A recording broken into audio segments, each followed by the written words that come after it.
किसी ने बड़े कमाल की बात कही है कि छीन के खाने वाले का कभी पेट नहीं भरता और बांट के खाने वाला कभी भूखा नहीं मरता। हाय दोस्तों, नमस्कार। मेरा नाम है संतोष यादव और आज एक छोटी सी प्यारी स्टोरी आप लोगों के लेके आया हूँ आप लोगों के लिए। और ये कहानी है प्राचीन काल की। और प्राचीन काल में एक जंगल हुआ करता था, बहुत बड़ा घना जंगल था। उस जंगल में बहुत सारे बंदर रहा करते थे और उन बंदरों का एक राजा था, विशालकाय राजा था, शरीर से बहुत बड़ा था। और वो बढ़िया हंसी खुशी बढ़िया तरीके से जंगल में जो है उनकी पूरी टीम रहती थी बंदरों की। और कुछ दिनों के बाद उनमें से किसी ने देखा कि उस जंगल के नीचे तालाब के पास नदी के किनारे से जो है इंसान रहने के लिए आने लगे। उन्होंने एक बस्ती बना रखी थी।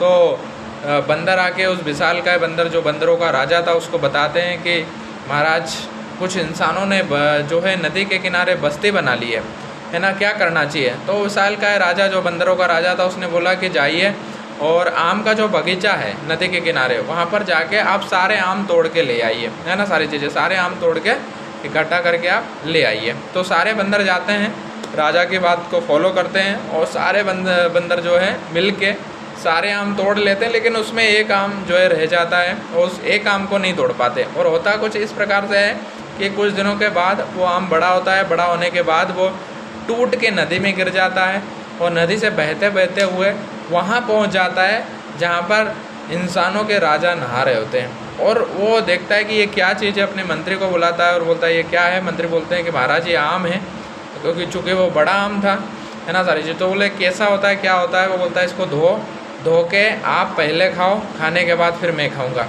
मंत्री इसी तरीके से वो आम के फल को धोने के बाद उसकी चीर करते हैं। चीर करने के बाद पहले वो खुद खाते हैं, उसके बाद राजा को देते हैं। और राजा जैसे ही वो आम खाता है तो उसको बहुत स्वादिष्ट लगता है।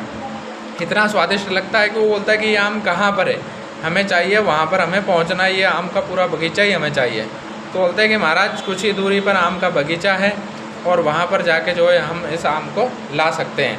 लेकिन वो वहाँ पर बोलते हैं कि वहाँ पर तो बंदरों की एक बहुत बड़ी टोली है और वहाँ पर वो बंदर जो है उनका वहाँ पर राज है और वो पूरे आम को देखते हैं पूरे को और वही खाते हैं। राजा तुरंत आदेश करता है कि सारी सेना लेके जाओ और सारे बंदर जो हैं उनको एक सिरे से सारे बंदरों को जो है आप ख़त्म कर दो।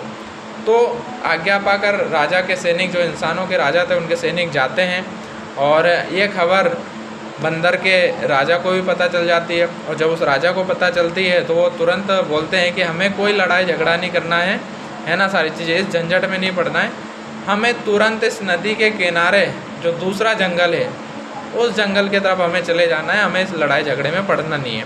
तो विशालकाय जो बंदर होता है वो बंदर नदी के किनारे पे खड़ा हो जाता है अपने दोनों हाथ करके और सारे बंदर जो है उसके ऊपर से होके गुजर रहे होते हैं। और जब उससे ऊपर से होके जाते हैं तो सारे बंदर धीरे धीरे करके निकल के जाते हैं। लेकिन एक बंदर ऐसा होता है उनके टीम में जो उस राजा बंदर से काफ़ी जलता है और काफ़ी ईर्ष्या उससे करता है। तो जब उसकी बारी निकलने की आती है तो वो एक नुकीला सा बाँस ले लेता है और जैसे ही वहाँ से पार करता है वो, और पार करने के बाद जो है उसके सीने में उस बाँस को वो भोंक देता है। तो वो बहुत लहूलुहान हो जाता है बंदर, उसको बड़ी तकलीफ़ होती है, लेकिन फिर भी वो खड़ा रहता है। वो धीरे धीरे करके सारे बंदर निकल जाते हैं और जो इंसानों के राजा थे वो दूर से ये सारा दृश्य देख रहे थे कि किस तरीके से वो अपने सारे बंदरों की जान बचा रहे हैं। और उन्हीं में से एक ऐसा बंदर है जो उसको बाँस घोंप देता है उसके सीने पे। तो सारे बंदर जब क्रॉस कर जाते हैं, दूसरी साइड पहुंच जाते हैं, तो बंदर भी घायल हो जाता है। घायल होने के बाद वो वहीं पर गिर जाता है, बेहोश हो जाता है। और ये सारा दृश्य देखने के बाद इंसानों के राजा को दया आती है और वो अपने सारे सैनिकों को पहुंचाता है कि उसको बचाइए, जाओ उसका इलाज करो, उपचार करो, वैद्य को बुलाओ। उसको बुलाया जाता है, उपचार किया जाता है और वो होश में आता है। होश में आने के बाद राजा उससे पूछता है, इंसानों के राजा उससे पूछता है कि आप राजा हो और राजा होने के बावजूद आपको सबसे पहले जंगल को उसके उस साइड जाना चाहिए, पहले अपनी सुरक्षा के बारे में सोचना चाहिए, आप कहाँ इन बंदरों के चक्कर में लगे हो। इन्हीं में से एक बंदर ने आपके सीने में जो है बाँस घोंप दिया। तो वो बंदरों का राजा बोलता है कि नहीं महाराज, है ना, सारी मैं अपनी पूरी जनता का राजा हूँ, है ना, सारी चीज़ें, वो मेरा इनसे प्रेम जुड़ा हुआ है। जब तक ये सुरक्षित हैं और इन्हीं की सेवा करना ही मेरा धर्म है और इनको सुरक्षित रखना ही मेरा धर्म है और मैंने अपने धर्म का पालन किया है ना, सारी चीज़ें, मैं इन सब का राजा हूँ और मेरा कर्तव्य बनता है इनकी सुरक्षा करना, इनका ध्यान रखना।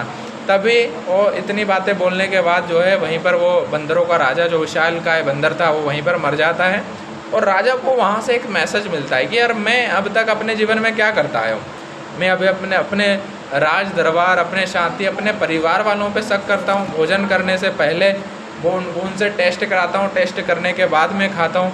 मतलब मुझे अपनी प्रजा पर, अपने परिवार पर, अपने मंत्रियों पर मुझे भरोसा नहीं है, जबकि राजा मैं सभी का हूँ।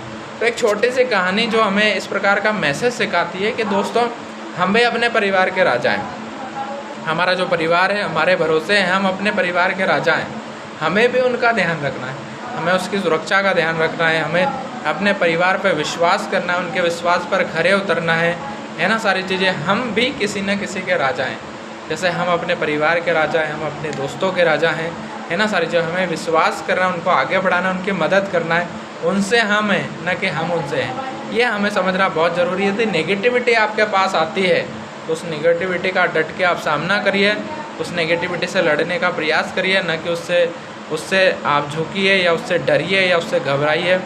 पॉजिटिविटी आपके पास आती है तो स्वागत करिए दोनों हाथ जोड़ के, है ना। सारी चीज़ें तो एक छोटी सी स्टोरी जो बहुत कुछ सिखाती है दोस्तों। हमें अपने परिवार और हमारे लोगों के बीच में हमें किस तरीके से अपना एक विश्वास बनाए रखना और उस विश्वास को जीतना है। कहानी अच्छी लगी है तो बताने की ज़रूरत नहीं है, लाइक करिए, शेयर करिए और चैनल को ज़रूर सब्सक्राइब कर लीजिए ताकि इसी प्रकार के वीडियो आपको मिलते रहें। नेक्स्ट वीडियो में फिर से आप सभी लोगों के साथ मैं मिलने वाला हूँ। तब तक के लिए जय हिंद, जय भारत, जय श्री राम।